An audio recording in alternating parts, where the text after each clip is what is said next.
Buradan sözün birbaşa Azərbaycan Respublikası Prezidenti İlham Əliyevdir. İlham Əliyev TikTok'da canlı açanları həbs edirsiniz.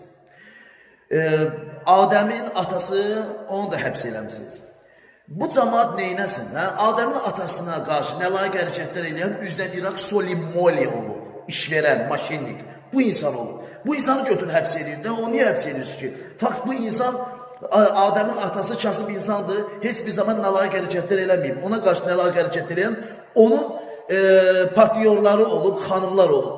İkinci də ki, sən uşaq pulu versən, heç kim qucağına uşağını oturtdurub, TikTok'da canlı yayımacı, heç kim kimliyindən asılı olmayaraq TikTok'da oturmaz. Uşaq pulu ver, onlar geçsinə öz başdan sahasına rahatsızlıqla dolansınlar da. Şərəfsiz, cəmaatın bütün uşaq pullarını yiyirsən, haram xoşun olsun.